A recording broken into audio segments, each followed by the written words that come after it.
Welcome to Redirect Immigration Law and Perspectives, a weekly dive into the world. Weekly. I said weekly. Well, we're going to give it a shot to get back to weekly.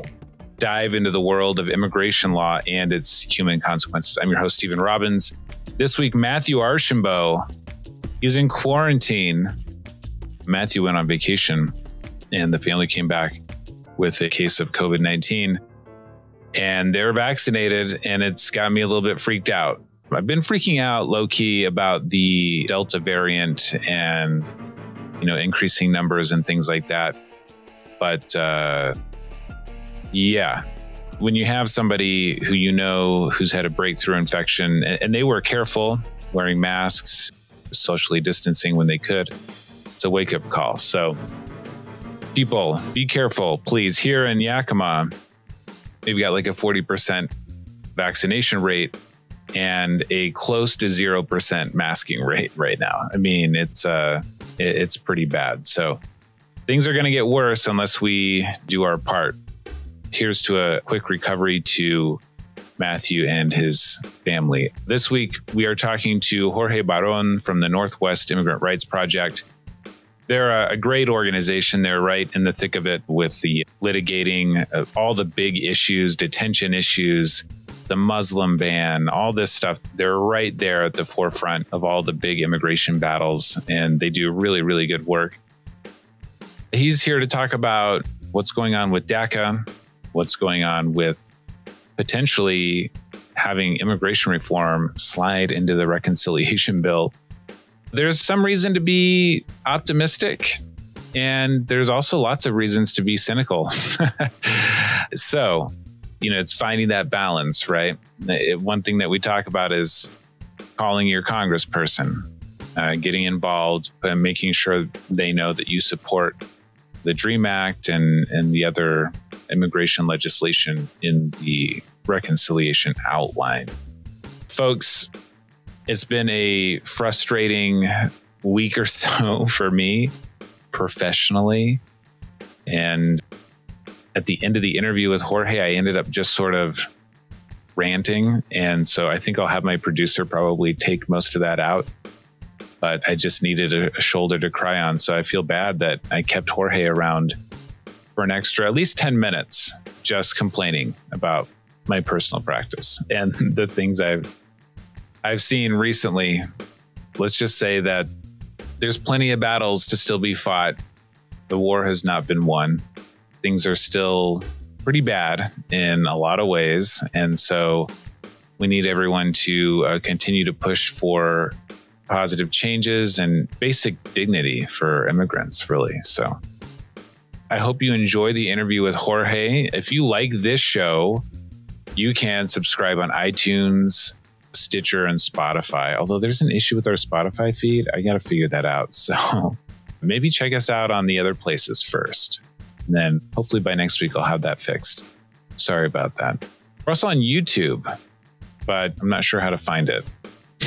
I'm so great at plugging this show. You can also go to patreon.com/redirect and become a patron. That's where you contribute a couple dollars or $1 a month. It doesn't really matter the amount. Doesn't matter. A lot of people on Patreon are smart and they use their Patreon in a way to give incentives and bonus shows and things like that. We have some of those things, but I'll be honest, I've been pretty terrible at posting over there. The main reason to become a patron of this show is to just help pay the bills, pay our producer, pay our hosting fees, all those kinds of things. So we really appreciate the people who've been patrons. We've been doing it for a couple of years. And it's really, really helped. And it's helped us be able to hire a producer, for example, and improve the quality of the show overall. So thanks to all the patrons. And if you've been listening and you're not a patron, it's kind of like, I'm not judging you, but also like, what's your deal? Thank you so much for listening and enjoy the interview. And we'll talk to you guys next week. How are you? Well, I'm doing well. I obviously have had challenges, but when I think of like so many people that don't have the privilege of being able to like work remotely and, lots of other folks who have had a lot more difficulties. So I'm doing fine. Well, at least now that Biden's been elected, everything is basically fixed. And so we don't have that much to do anymore, right? Especially you guys, you know. I know it's kind of nuts because I think when people say that, it's definitely a very different type of busy, but in some ways like busier, because I feel like with Trump, there was kind of like no hope that you could move them on things. And so you were like, you just kind of gave up. And now I feel like there's all this advocacy because there is some hope that you might be able to move them in a certain direction. And then there's the frustration that they're moving on some things, but they're not moving on a lot of things. And, right. You know, right. That's the thing I always said, because, you know, I'm sort of in certain angsty leftist circles online, I think. And there's a lot of people who want to sort of both sides things, and they're both sort of the same. And it's true that the Democrats have played their part in getting us to where we are, a very important part in terms of like IRA and things like that. But I think the big difference between like a Trump administration where like Ted Nugent could be on the Supreme Court and the Biden administration is like at least someone from NERP is maybe in the room, right? That's the main difference. Not that you're necessarily going to get everything you want, but there's like this chance. Right. They're at least listening, and you think there's a chance they might actually like consider your views. Right. Exactly. Yeah. How are you doing? Good. I wanted to talk to you about, well, I like to talk to you just in general. So this is always a good excuse, but there was this whole DACA thing. I'm just a dumb guy. I saw a judge said that new applications are now in a black box. They're not going to be refunded. They're not going to be denied, but they also can't be approved. So the government's sitting on tens of thousands of dollars, hundreds of thousands of dollars worth of filing fees, and many thousands of pages of evidence in all this. What's going on with DACA right now? Well, I guess the first thing that I would say is that we do have to acknowledge that it's a success story to some extent, the fact that DACA is still alive, right? That we even got here, because I think as some people mentioned, if people have been told that DACA would outlast the Trump administration, people would have been pleasantly surprised. And so I think we should take some comfort in that and acknowledge that I think a lot of that was, due to the incredible advocacy of undocumented community members and of DACA recipients themselves who spearheaded this, and a lot of good also legal work by a lot of people to try to prevent the kind of the worst outcome, right? So the fact that DACA survived the Trump administration is an important achievement, but it's continued to be under attack. And so there is this now perhaps on a kind of the flip of what happened during the Trump administration of pro-immigrant and immigrant rights movement defending DACA. Now, the right wing has taken the other side and used the legal system to try to attack the program. So I think right now we're in the situation where there's this court ruling from Texas from Judge Hannon, who, was widely expected because I think he's the judge who blocked the DAPA program back then during the Obama administration that would have been provided similar type of protection to millions of other people. And so that ruling was in place. He had kind of telegraphed that he was going to go in this direction in earlier parts of this case. And I think we anticipated that he was going to rule that the government didn't have the authority to enact DACA. And the part that we were kind of waiting to find out is whether he was going to make that ruling such that people who currently have DACA would lose their status. And the good news is that even though he says like they should lose their status, he said, I'm going to put this on hold until the appeals are done. And so at least for the folks who already have the DACA protection, it's a brief sigh of relief in that like the immediate harm that this ruling would contemplate won't come about right away. But now there's this like thing that's hanging over their heads, right? Over 100,000 people. And then, as you mentioned, Stephen, then you have the fact the numbers were about 81,000 applications that have been filed that had been already pending, and people who had paid the nearly $500 for these application fees and put on all the effort and the promise of potentially getting DACA finally. And now they're in this limbo where those are the kind of calls that we're getting where we have to tell them, we don't know. The question is like, how long is this appeal going to take? And, the honest answer is months, years. And so we really are now focused on what Congress can do, because in some ways, even though Congress obviously works very slowly, in this situation, Congress is probably the one entity that can work faster to provide relief to people. Are you recommending that people still apply? We struggled with that question because, we recognize that there's a lot of like effort and money, right? That those are big resources. So at this point, we're not, as a general matter, we're not recommending that initial applicants, people who never had DACA before, submit an application at this time. I mean, I think we think that that's definitely a call that the community member can make. We have stopped doing work on initial applications, just a matter of our own scarce resources, simply because, there's such high degree of uncertainty as to whether this program is going to get restarted anytime soon, right? I mean, I think that could certainly happen, but it'll be months or years. And so we have people who have detention cases, deportation cases that are more imminent. Sure. And so as a matter of prioritizing our resources, we just didn't feel like we could focus on that. I think if people have, they're facing a deportation hearing or something like that, there may be kind of stronger arguments to try to put something together to be able to perhaps argue with the government and get prosecutorial discretion or something like that. So we're not, actively recommending that people submit initial applications at this point if they haven't had DACA before. Right. So the argument is that the Obama administration didn't have the legal authority to create the program in the first place. Yeah, Judge Hannon kind of had like multiple levels of arguments as to why he thought the program wasn't lawful. So first, there were kind of procedural issues, right? Like they didn't go through the notice and comment period. So he found that under the Administrative Procedure Act that they needed to have gone through the notice and comment period process, and they didn't do that. But then in addition to that, he said, like, even if they had gone through the notice and comment period, he found that there was no authority for the government to create this kind of program. So I think on multiple grounds, he found that the program was unlawful for that reason, which is significant because I think the administration had already indicated during the case that they were planning on doing this regulatory process and issuing regulations that would go through the notice and comment period. And so if the issue is only procedural, then the administration could sort of cure it by doing the process, right? But, according to Judge Hannon, even if they do that, that's not enough. Now, obviously, the appellate court could find otherwise, could say they do have the authority, they just need to go through the procedures, and so then the administration could fix it. But I'm frankly not super optimistic about the Fifth Circuit overturning Judge Hannon's ruling. I certainly think it should be appealed, and the administration is already moving on that front. But if I'm talking to community members about what the chances of that getting overturned in any sort of short timeline, I can't say I'm optimistic. Mm-hmm. Okay. What about, I got a call a couple of months ago, maybe from somebody from One America. Do you guys beef with One America? Like a turf wars kind of thing? West Side Story, Absolutely not. We're definitely see ourselves as being on the same side and just complementing each other very much. So we work closely with them, and they're good partners of ours. All right. Well, I'm gonna have to start some beef, I feel like.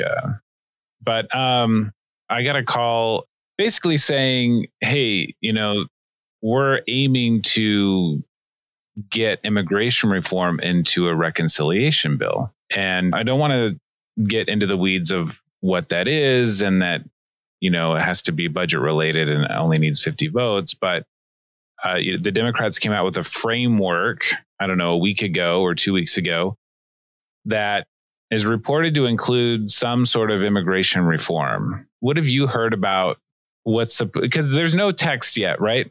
And it's just a framework. So what have you heard about what's supposedly included and not included and that sort of a thing? Well, so we don't have the text yet, but what we're hearing from folks who are connected to this conversation at the national level is that what Democrats are thinking is to include some of the same pathway to citizenship provisions that have already passed the House in the form of the American Dream and Promise Act and the Farm Workforce Modernization Act that would apply to agricultural workers, as well as kind of a broader provision for essential workers. So as you mentioned, we don't know exactly what the text is. Is it going to look exactly like those provisions? But basically, that is the expectation at this point, is that that's what the Democratic bill that they plan to, pursue through the reconciliation process will include. But, it's hard to know until we see the details, because there's pieces of those legislations that some folks, even on our side of the movement, have concerns about, right? I think the farm worker bill, for example, is one example of that, where I think there's a split on that, because So I often say to people, like, there's path to citizenship and there's some more difficult paths to citizenship. And that bill in particular had some very stringent requirements that would keep people kind of basically tied to a particular industry that would be very unusual in any other context in legalizations programs from the past. And so I think it's very indentured servitude. I think that's a good description of it. It creates a potential for a lot of abuse, right? Because people would not have the mobility that other workers have. And so that does concern a lot of people. So we're monitoring that. Obviously, I mean, that already did pass the House. And so I think that means that it has political momentum. But I think people are monitoring that very closely. So it just seems like the kind of thing that I feel hopeful about it. One of the things that makes me feel good is that no one's talking about it. Do you get that sense too? Like, I listen to these political shows and they'll list all the things that are in the Democratic outline and they won't mention immigration reform. And it makes me happy because I feel like it kind of maybe needs to fly under the radar. And that's actually better for us, don't you think? I do think that's probably good. I think you could probably see two different ways to think about it. One is that maybe even Republicans recognize that this is such a very popular item that they don't really want to come against it, right? I mean, I think the DREAM Act, if you look at the polls, it's like 80% approval. Even the farm worker bill, has a lot of Republican support in rural areas and a lot of the industry groups. And so maybe they say, this is not what we're going to like make our big fight because we'd rather take on other things.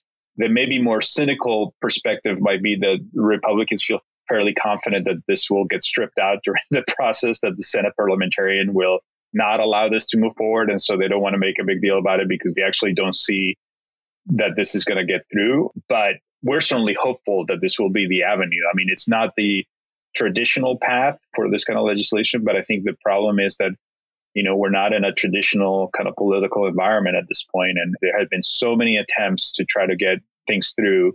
And unfortunately, we've seen, Republican opposition and not wanting to engage in actual policymaking. So this is the pathway. This is the way that things can get done. And so I'm hopeful that this will be the year when things actually get done. So the parliamentarian, this is going to maybe get boring, but they have to find that those provisions impact the budget of the United States, right? I mean, am I getting that right? Essentially, that has to be related to the budget in some way. Yes, that has a budgetary impact and that it's not sort of incidental or a minor thing. Mm-hmm. And I think the argument in terms of immigration reform and these provisions is that, there's kind of a direct budget impact in that creating the program itself would require a massive buildup of the government workforce to be able to process all those applications, et cetera. And of course, there's kind of the longer term, although I don't think this is what generally is considered in that scoring, which is that there's all kinds of studies, and the CBO, the Congressional Budget Office, even found this, that there would be a huge benefit down the line by having all those individuals and community members be able to have citizenship and green cards, that it would create a huge economic benefit to the country down the line. Now, didn't the Republicans at one point during the Trump administration just fire the parliamentarian and bring in like some Trump's cousin or somebody to say like, oh yeah, this is good? Didn't they do something like that?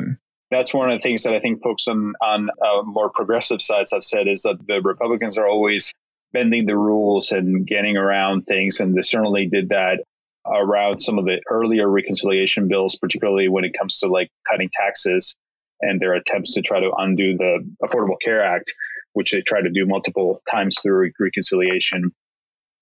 I think there's a strong case where you don't even have to go there. The other thing that I think folks have pointed out is that technically, the president of the Senate, which in this case would be Vice President Harris, has the authority to kind of overrule the parliamentarian and just like ignore that ruling, right? The parliamentarian is not an elected official, it's just an appointed official in the Senate. And so I think folks have also said that there should be pressure on Vice President Harris to just kind of ignore that ruling and be able to move forward. Yeah, there is this growing sense, it feels like, that Chuck Schumer and the Democrats are starting to realize that their colleagues on the other side of the aisle are not operating in good faith, and that efforts to work together and bipartisan. I mean, obviously, there's a few Democrats who still have this as sort of their core brand proposition, but it seems like the Democrats as a whole are maybe ready to wield power effectively. but we'll see. I am nervous that this is the kind of thing, on the one hand, it's being ignored, which I think is good because the Democrats are so afraid of their own shadow. As soon as it's featured on Fox News, they're going to come out as like super pro border wall or whatever and try and prove their bona fides. So the fact that it's being ignored is good. On the other hand, the fact that it's being ignored, I guess, would make it easy to jettison too. And to just sort of like, oops, that didn't make it into the actual bill.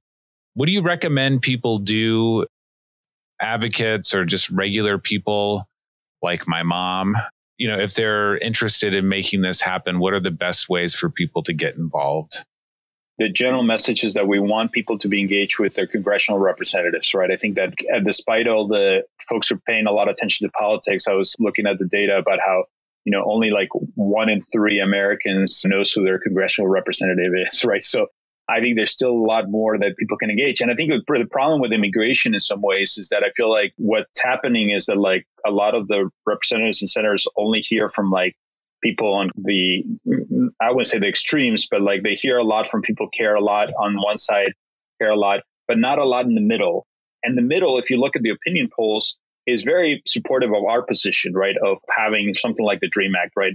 Like 80% of the public supports something like that. Even broader provisions get like 70% support, even from Republicans. So I think if our representatives, our senators understand that people are paying attention to this, that they care about it and they want something done on this, I think that's going to push people to make this a priority, even through the reconciliation process. And so I think we want people to be able to expressing those views, because I think people assume like, well, somebody like Senator Murray here in Washington State, like she's supportive of these things. Yes, but I think she needs to know that this is a priority for a lot of people in the state. And so we do want people to be calling and contacting the offices, letting them know that they want to see something done this year. We've, literally been talking about something like the DREAM Act for 20 years now, right? The thing that a lot of people have perceived as being so obvious, right? That this group of people should get legal status. And yet here we are 20 years later. We can't keep kicking the can down the road. And obviously we can talk about it kind of crassly like that, but we're talking about the lives of people who have been just in limbo for so long. So we do need people to be engaged and to make sure that we act this year. Right. Can I ask you one more question? Do you have time for something else? So we got these new prosecutorial discretion guidelines from OPLA. Those are the ICE attorneys in removal proceedings. I've had a couple of cases where they've agreed to dismiss, which is great. It seems like the one area where they haven't changed that much is on agreeing to relief, like actual relief. So I've had what I consider to be a couple of strong cases, maybe borderline because the law is so stringent, where we've gone through emotional testimony and, there's no negative equities and the government is still opposing actual relief. Have you seen something similar in terms of like their willingness to exercise prosecutorial discretion? It seems really limited in just sort of, they want to clear their docket, but they don't actually want to facilitate relief for people. Yeah, that's consistent with what we've seen so far. And, I'm still hopeful that there will be change, right? So I don't think we should give up on that portion, because I completely agree. I mean, I remember I had this one case where we had like the most straightforward LPR cancellation case ever when I was working in detention, and they forced a person to wait for like 4 or 5 months for their hearing, even though, anybody who looked at that case could tell that the judge was going to grant that case, right? And sure enough, after 5 months, they refused to like stipulate, right? And so then after 5 months, we show up to the court hearing and the judge goes to the ICE trial attorney and says, are you going to post a grant in this case? And the trial attorney said no. And then, the judge said, okay, granted. And then we're out of there for 10 minutes. But my client had spent like 5 months in detention. We as taxpayers had paid for that detention. I mean, it was just like, as a taxpayer, I was outraged because of the human cost, right? And so I think we should be pushing the administration to do much more of the kind of adjudication through stipulation. And I think I agree with you that that's not what we're seeing. I think they're kind of doing the kind of things that they think are like easier of dismissing cases or doing administrative closure or something like that. But I think we have to push on that front, because I think there are just so many cases in the immigration court docket that if you don't tackle those, we're still going to have the situation where people are waiting, years for a resolution of their claims. And it's just, it's a matter of like good governance, right? Of using resources. This is not a good use of resources when there are cases that even under our immigration law should just be granted, and the administration should be giving people. They're starting to undo some of the damage that was done during the Trump administration with things like restoring some of the protections under our asylum laws. And so I think we should be using that to be able to get those cases through more quickly rather than have to go through the full hearing. Yeah, I totally agree. There was a big raid in Yakima in like 2013 of a restaurant. They'd found this guy making green cards, and he had a memory card of like all the restaurant employees in their restaurant shirts. So they did a raid. It was a big drugs on the table kind of thing where they called the newspaper and they were kicking down doors. And so all these people ended up pleading to Social Security misuse, which is immigration safe in the Ninth Circuit. And there were initially some charges like possession of a immigration document or something like that. So that got dismissed. So we had this final hearing. I think there's good hardship there. We had psych evals for the kids, and they're living paycheck to paycheck, and they don't have anywhere to go in Mexico. Like, the hardship is there. And the ICE attorney walks her through, well, you had a fake green card, right? You paid for it. Yeah. You knew it wasn't real. Yeah. And then he says, she's admitted to a CIMT. He hands up these printed out statutes. It's like section 1546 or something like that. And I was like, this isn't a CIMT, first of all. Like, what are you talking about? Like, everyone in removal proceedings has worked illegally. And in fact, they're required to work. If she had said, I don't work, it's illegal, and so I just sit around and do nothing, the case would be over in that way. A discretion, right? It was like this whole thing. It just went on and on. We got into like this big argument about it. I was like, we briefed this case in 2013 before Judge. You guys didn't bring up any of this stuff. He doesn't think there's enough hardship, even though, according to the evaluation, the daughter is at risk. And it's just, this is the weirdest, most aggressive prosecution I've ever faced in 10 years of practice. And yet you guys are supposed to be like the kinder, gentler OPLA, where we can agree to things, you can, stipulate. And not only were they not willing to agree to relief, okay, you're going to make my client cry for a hearing for some reason, even though we're not presenting any new evidence that's not in the documentary record. But you're also going to try and hold this weird stunt. And it's not like she used a green card to get food stamps or things like that. Although that would be bullshit too. Like, don't get me wrong. It was literally just to work at the same restaurant she's worked at since she was 15. Like, prosecutorial discretion to close a case or dismiss it, that's sort of one thing. But why can't we get them to a place where their interpretation of the hardship standard, for example, is consistent with the statute, but also not like absurd? I think that's the thing. Well, like, discretion is about, it's different if you're like on the defense, but when you're a prosecutor, right, there's all this rhetoric about how you're like just seeking justice, right? You're not supposed to bring up everything you could possibly bring up. So I agree with you. And I think that's something that we should press the administration on. And I do have some hope, because I think some of the leadership, like the guy, John Tresvigna, who's the head of OPLA, is somebody who I think understands this, but they're so far removed. And it just reminds me of the whole transition to the Obama years. We had all this hope, and it took so long, right? Like, they did get to some of these things eventually, but it just took like years, right? And I think that's the thing that I think we should just really keep up the pressure, right? Like, they don't have to do that. And it just seems totally disconnected from like what they're saying, right? Right. At the higher level. This isn't an interview anymore. It's just me ranting. It's okay, Steve. I feel your pain, and it's a good reminder, because I think in these conversations that we're having with the folks in DC, the rhetoric is one thing and how it plays out on the ground level is very different. I feel like it's almost like people are still in the Trump mode, right? Like, they're still operating under that baseline, and they're just kind of continuing as they have been. And issuing a memo is not enough, right? I feel like they gotta be much more specific and really make sure that things are actually changing on the ground level. Right. Well, Jorge Baron. How do people say your name? Well, how people say it is probably not the best way to ask, because I hear like Georgie or George or whatever. Jorge Baron. George Baron. I mean, I know how to pronounce it. I speak Spanish, but I know you do. George Baron. Just kidding. Jorge Baron from the Northwest Immigrant Rights Project. It's a good place to donate your money too, folks. It's another way to help out. Check them out. And we appreciate your time today. Thank you so much, Stephen. Take care.